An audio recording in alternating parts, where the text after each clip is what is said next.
There are three girls involved in this. One of them we don't have a picture of, Amanda, Gina, and Michelle.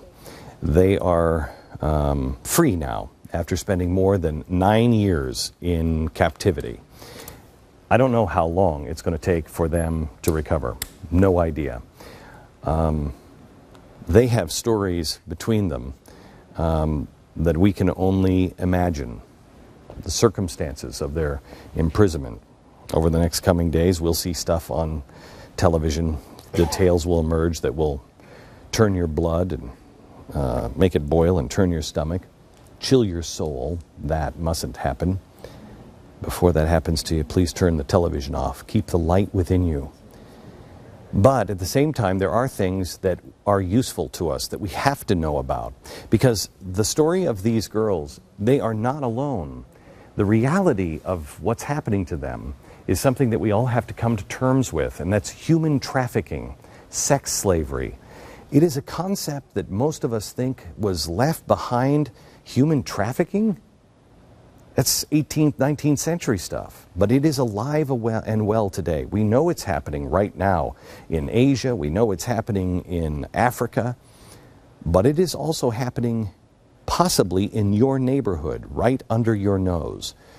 Tomorrow night, coincidentally, For the Record, we'll show you the personal stories of women who have lived what these three girls lived. For the Record. They were coerced into the sex trade. The stories aren't exactly the same, but they are just as horrifying. We might think that this happens in other countries. We think of it, happening there, and it does. We might think about it happening in other neighborhoods, not the neighborhood like ours, and it does.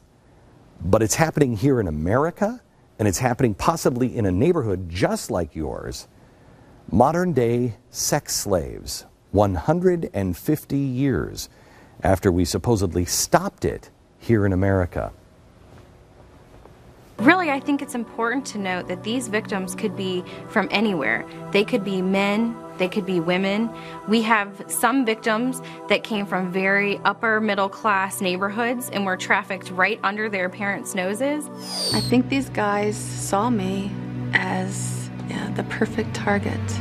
They made one guy in charge, and he, we call it groomed, but he just kind of spent a lot of time with me, always around in school. I mean, this is right in my high school. You have your typical boyfriend model where there's a pimp who actually recruits a girl by pretending to be a boyfriend. And one day he asked me if I wanted a ride home from school, and I was 15.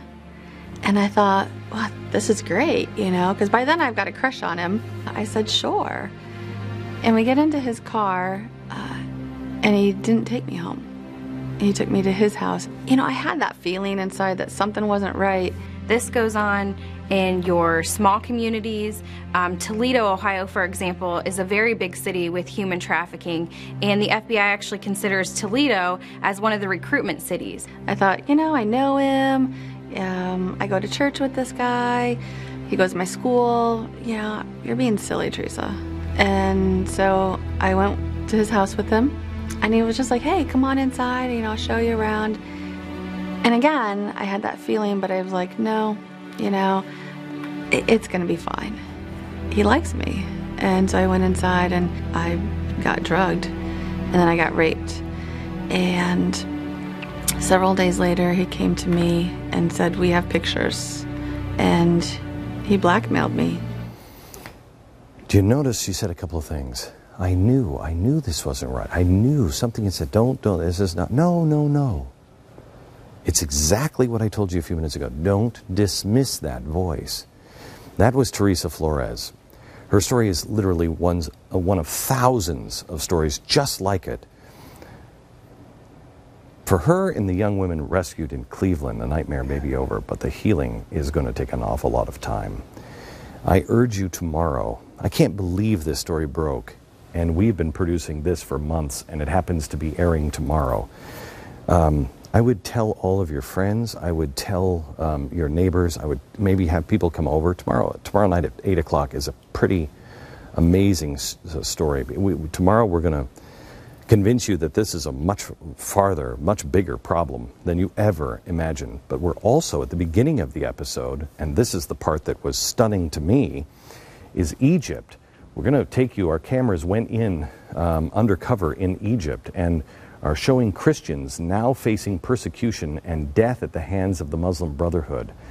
Young women are especially targeted for rape. It is horrific what's happening. Please call everybody in your church and tell them to watch The Blaze tomorrow. Tiffany, can you put that clip up so we have that clip up and you can send it to your friends, because it's about, really, it's exactly like the Cleveland story. And you notice she says Toledo is a recruiting area.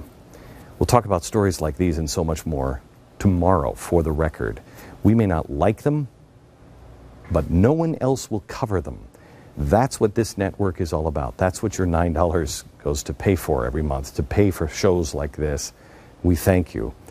If we ever want to end and move into a better place, we first have to identify and understand the problems of the one we're in now.